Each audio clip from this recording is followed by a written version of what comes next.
السلام علیکم ورحمۃ اللہ وبرکاتہ۔ پورے عالم اسلام کے ہر باشندے کو بندے کی جانب سے ایک درد مندانہ اپیل ہے۔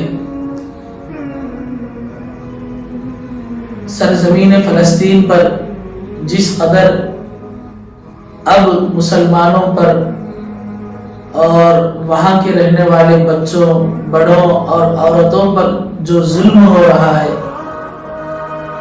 اس ظلم کو اگر ہم دیکھیں گے، سنیں گے تو آنکھوں میں آنسو بھر جاتے ہیں۔ اتنا برا حال وہاں پر اب چل رہا ہے۔ ایسے نازک حال میں اور ایسے بے بسی کے عالم میں ہم تمام امت مسلمہ کی اور پورے عالم اسلام کے ہر باشندے کی ذمہ داری کیا ہے؟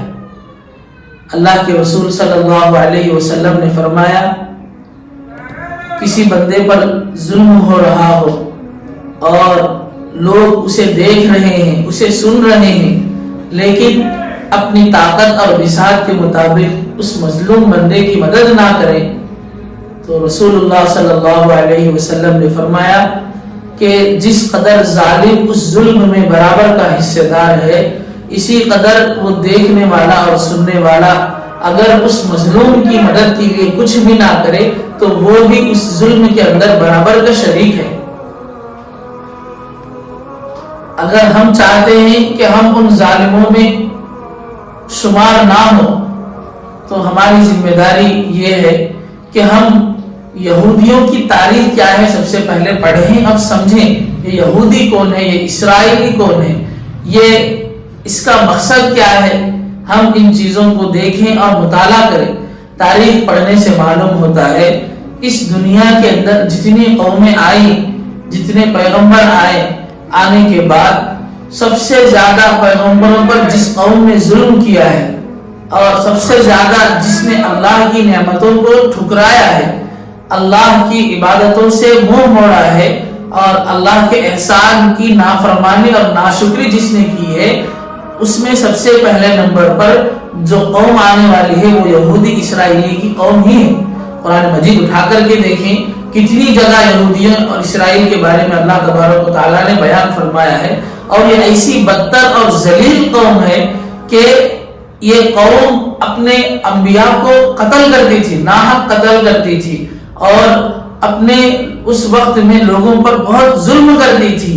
ایسی بدترین قوم ہے، اور قریب کی تاریخ اگر اٹھا کر کے دیکھیں گے تو ان کے بارے میں یہ بھی ہمیں معلوم ہوگا کہ اس زمانے میں جتنے ملک والوں نے ان یہودی اسرائیل کو پناہ دی ہے، یہ اسرائیل یہودی ان تمام ملکوں کو تباہ و برباد کرنے پر تلے ہوئے تھے۔ انہی وطن میں رہ کر، انہی کی زمین پر رہ کر انہی کو دھوکہ دینے کی سازشیں کر رہے تھے۔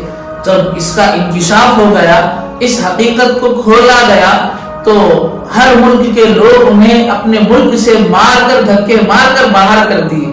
بعض ملکوں میں تو انہیں جلا دیا گیا، بعض ملکوں میں تو انہیں پھانسی کی سزا دے کر انہیں قتل کر دیا گیا۔ یہ ایسی ذلیل اور بدتر قوم ہے۔ اسی طرح ہر ملک سے جب انہیں بھگاتا گیا تو وہ لوگ جو ہے فلسطین میں آ کر بسنے لگے۔ اس وقت میں بیچارے مسلمان ان پر رحم کر کے انہیں فلسطین میں رہنے کے لیے جگہ دیے، تو وہ وہاں فلسطین میں رہ کر ہر اعتبار سے مضبوط بن کر آج وہ انہی فلسطین کو قبضہ کرنے کی چکر میں ہے، اور وہاں کے مسلمانوں پر، وہاں کے لوگوں پر بے حد بہت ظلم ان پر کر رہے ہیں۔ یہ یہودیوں کی عادت ہے، چنانچہ آج بھی ان کا یہی حال ہے اس سرزمین فلسطین والوں کے حق میں۔ تو اب ہماری ذمہ داری یہ ہے کہ ہم اپنی طاقت اور وسعت کے مطابق ان کے خلاف کھڑے ہوں۔ تو اس کی شکل یوں بتائی گئی کہ ہم یہ ارادہ کر لیں آج سے اور اب سے کہ یہودی اسرائیل کی مصنوعات جتنی بھی چیزیں آج بن کر کے مارکیٹ میں آ رہی ہیں، ہم مکمل طور پر ان کی ہر چیز کو خریدنے سے پیچھے ہو جائیں گے۔ ہم مرتے دم تک ان کی کمپنی کا کچھ بھی نہیں خریدیں گے۔ ایسا نہ سوچیں کہ ہمارے ایک کے نہیں خریدنے سے کیا ہو جائے گا، پوری دنیا تو خرید رہی ہے۔ ایسا نہ سوچیں جب ہمارا اپنوں سے کبھی لڑائی ہو جاتی ہے، اپنوں سے کبھی دشمنی ہو جاتی ہے، تو ہم اس دشمنی کو اس قدر نبھاتے ہیں کہ ان کی دعوتوں کو نہیں جاتے، ان کو سلام تک نہیں کرتے، اور اگر وہ ہمارے سامنے سے گزر رہے ہیں تو ہم آنکھ اٹھا کر کے بھی ان کو نہیں دیکھتے. تو ہم اپنوں سے اس قدر ظلم، اس قدر ان کے ساتھ یہ طریقہ اپناتے ہیں. وہ تو ایک دشمن، اسلام کا دشمن ہے، مسلمانوں کا دشمن ہے، دین کا دشمن ہے. جب اس کی باری آئی تو ہم ایسا کہیں کہ اس سے کیا ہوگا، یہ غلط بات ہے، ایسا نہیں کہنا چاہیے. اگر ہم ان کے مصنوعات کو خریدتے رہیں گے تو ہم اس کو مالی اعتبار سے سپورٹ کرنے کے برابر ہیں. گویا کہ ہم اسے پیسے دے رہے ہیں تاکہ وہ ان پیسوں کے ذریعے سے ہم مسلمانوں پر اور ہمارے دین پر وہ ظلم کرے اور ان کو ختم کرنے کی کوشش کرے. تو اللہ کے رسول کے فرمان کے مطابق ہم جو ہے کل اللہ کے سامنے انہی یہودی اسرائیل کے صف میں کھڑے ہوں گے. اسی لیے ہمیں سب سے پہلا کام جو ہے ان کی مصنوعات کو مکمل طور پر ہمیں بائیکاٹ کر دینا چاہیے. یہ ہمارا پہلا کام ہونا چاہیے، اور یہ کام جو ہے دنیاوی اسباب کے تحت ہے. ان کو ختم کرنا، ان کو دنیا سے صفحہ ہستی سے مٹانا، یہ اللہ کی قدرت کی بات ہے.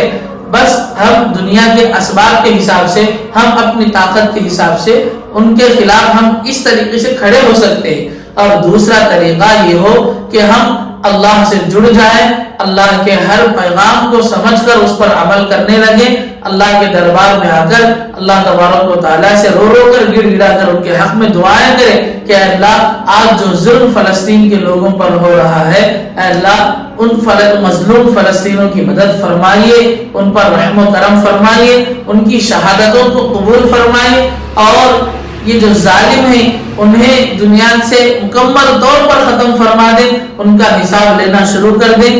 اس طرح ہمیں اللہ سے ان کے حق میں دعا کرنا چاہیے، اور ہو سکے تو ہم اپنے آپ کو منوا کر ہمیں روزہ رکھ کر ان کے حق میں دعا کرنے کی بھی عادت بنانا چاہیے، اور ہمیں اپنے گھر والوں کو اور تمام دوست و احباب کو بھی اس کی ترغیب دینا چاہیے کہ ہم ان کی چیزوں کو استعمال کرنا چھوڑ دیں، اور مستقل ہم نماز پڑھ کر کے، قرآن کی چند آیتیں پڑھ کر کے یا روزہ رکھ کر کے اللہ تبارک و تعالیٰ کے دربار میں آ کر ان کے حق میں دعائیں کریں، تاکہ اللہ تبارک و تعالیٰ ان مظلوم قوم کی مدد فرمائے اور ظالم قوم کو صفحہ ہستی سے مٹا دے. اور ہمیں یہ طریقہ جو ہے ہمیشہ کرنا چاہیے. اللہ تبارک و تعالی ہمیں عمل کرنے کی توفیق نصیب فرمائے. السلام علیکم ورحمۃ اللہ وبرکاتہ.